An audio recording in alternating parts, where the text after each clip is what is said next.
Brentford jumped from 5th to top after their 3rd win in a row, which was never in doubt once pool keeper Martin Holland's save was returned with interest by Darren Freeman. By the half-hour, Ron Node's men were 2-0 up and cruising. Andy Scott brought down by Darren Knowles.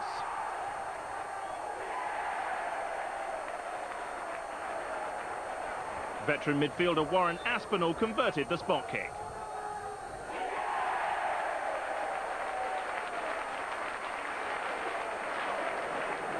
And Brentford's 10th goal in 3 league games came soon after the restart. Martin Rowlands allowed to run and run by a retreating defence before lashing the ball past Holland. It's now 5 games without a win for Hartlepool, but to their credit, they kept chasing this particular lost cause, and Tommy Miller grabbed a little consolation 7 minutes from time. Scunthorpe stays second after a great Exeter comeback, watched by Martin Dean. Gale rather lost that one in the sun, the ball hitting him in the end. I think he knew where it was. Calvo Garcia, it's a good ball through, and that's the first goal of the afternoon, and it's scored by Jamie Forrester. Walker will possibly look to hit it long. No, he's played it short instead. Now John Eyre crossed in towards Hope. That's 2-0.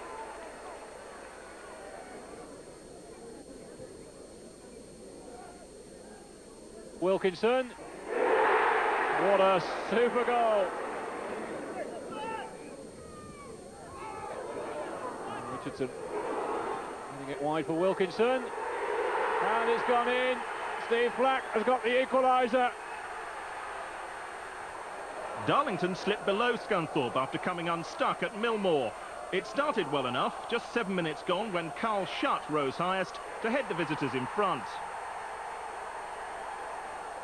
But Rotherham were level midway through the half. Paul Dillon unmarked and unable to miss from that distance.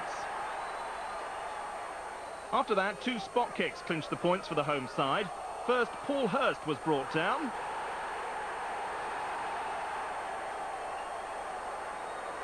And Lee Glover sent keeper David Priest the wrong way. That was 3 minutes before the break. 3 minutes from full time, Danny Hudson was the man felled. And Glover's no-nonsense penalty technique gave him number 7 for the campaign and took Rotherham up to 4th. That's above Cardiff, who slipped up at Ninian Park. Here's Graham Lloyd. Great ball through to Mustoe. Taylor's alongside him. The ball comes to Taylor. Great chance. He's brought down. It's a penalty. Mike Ford. John Taylor brought down by Mike Ford. He's sending off. He's sent off Mike Ford. Can he get back on the goal sheet? No, he can't. Great save by John Hallworth. Taylor. Still Cambridge come forward. This is Taylor. An opportunity here for John Taylor, and he's scored! Well, Ninian Park cannot believe it. Another last-minute strike cost Halifax dear on Friday night. They look to be heading for top spot for a few hours at least, thanks to a 31st minute finish from Steve Guinan, who's on loan from Nottingham Forest. But 3 points became 1 at the death, when Lee Martin failed to cling on to Mark Arb's shot. Ken Charlery notched his 5th goal of the season, although perhaps the defender should have done better. Brighton boss Brian Horton described himself as baffled by this defeat, but on the park it was his defenders who seemed confused. All seemed well when Jamie Morley notched his 1st goal for the club in the first half. But before half-time, Mansfield were gifted an equaliser. Paul Sturgis's back pass got Glenn Thomas in a tangle, and Lee Peacock took full advantage. While Horton looked on in amazement, his opposite number Steve Parkin took decisive action. To describe his double substitution 20 minutes from time as inspired is rather an understatement. First, Darrell Clark put Mansfield in front. Then, as the Brighton defence hesitated again, super sub number 2, Eisden Christie, wrapped it up 3 minutes from time.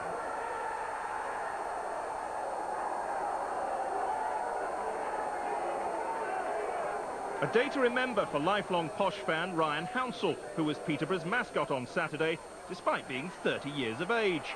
He then watched from the stands, presumably with a bag of sweeties, as his heroes served up an impressive performance. The thrashing at Darlington a week before was forgotten, as David Farrell produced something special to put them ahead. And then the persistence of the division's leading scorer, Giuliano Grazioli, settled the outcome. Peterborough keeper Bart Grimmink even saved a Robbie Painter penalty in injury time. The division's meanest defence came a cropper at Gay Meadow, as Shrewsbury's revival continued. Their fourth game unbeaten and comfortably their best performance, sparked by Austin Berkeley's finish from Lee Steele's pass.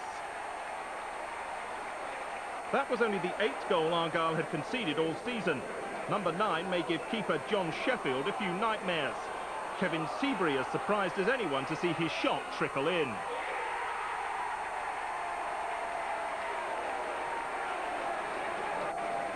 But 10 minutes later, Seabury had his own moment to forget when he turned substitute Earl Jean's shot into his own net. But Shrewsbury held on.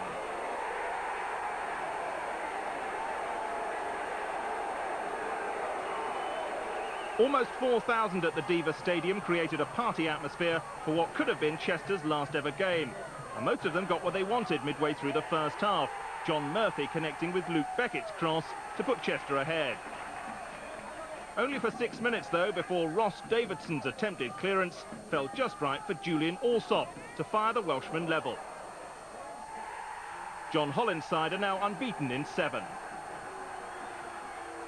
Southend are finding life tough in Division 3 after relegation last term. It's now 5 games without a win, although they recovered well from going behind to a flowing Leyton Orient move, finished off by Alex Inglethorpe. That was after 12 minutes, and the home side weren't level until just after the break. David White, the provider. Adrian Clark, the emphatic finisher.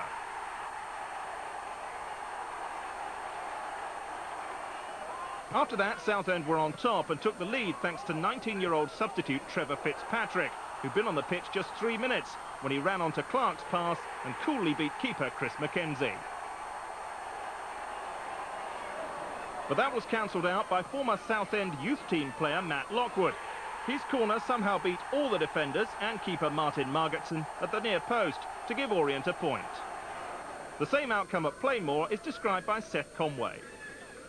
Beddoe.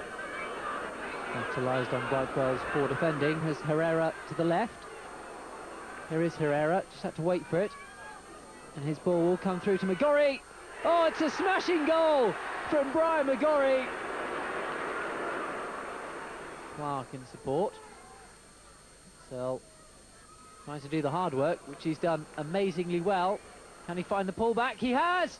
And there's the equalising goal from Steve Finney. Bowman. Header back in. And into the net. Oh, it's a sensational header. David Brightwell has headed Carlisle into a lead. Turn away from Finney. And a long ball through, headed away by Brightwell. Now McGorry to Beddoe. The neat turn inside. He might find the finish. He has done. Oh, it's a smashing goal again.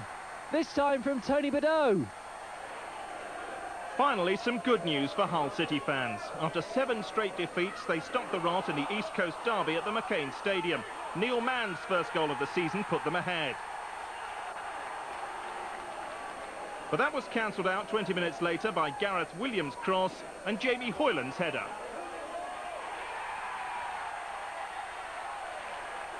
Mark Hateley has had a tough time since he took charge at Boothby Park, so it was fitting that he should score the goal that gave Hull their first away win since October the 21st last year.